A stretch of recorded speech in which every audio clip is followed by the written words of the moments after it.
Sur Excel, pour mieux comprendre les données avec lesquelles on travaille, il est important d'utiliser des formats de nombres. Ces formats de nombres sont en fait des formats d'affichage qui vont nous permettre de comprendre à quoi correspondent les chiffres que l'on a sous les yeux.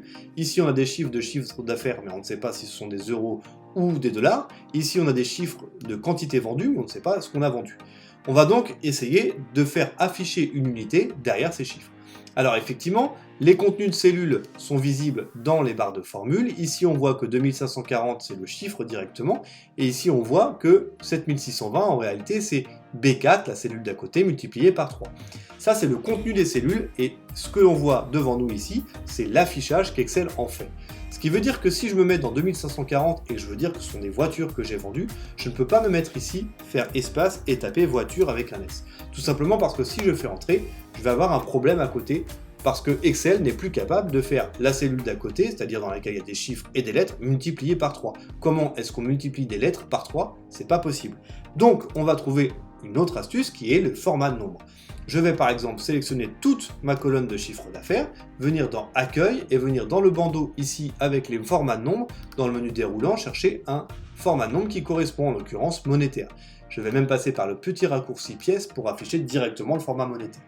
J'ai automatiquement un affichage avec deux chiffres après la virgule pour les centimes et le sigle euro.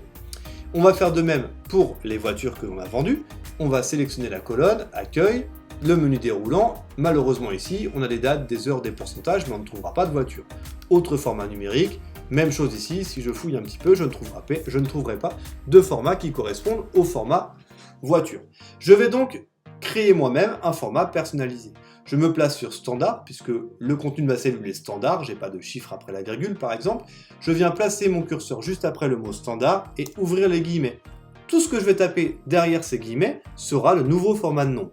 Je vais commencer par un espace pour ne pas coller le mot voiture au chiffre et écrire le mot voiture, fermer les guillemets.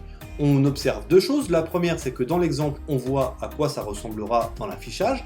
Et ensuite, dans personnaliser, on voit qu'il y a un nouveau format de nombre standard voiture qui est apparu. Ce qui me permettra de venir chercher ce mot voiture pour l'afficher comme unité dans d'autres cellules si j'en ai besoin ultérieurement. Je fais OK et maintenant j'ai mon format de nombre voiture. Lorsque l'on vérifie ici, on voit bien que j'ai écrit 2540 voitures, mais je n'ai pas modifié le contenu de ma cellule, ce qui me permet de continuer à pouvoir faire mes calculs tout en affichant un format personnalisé.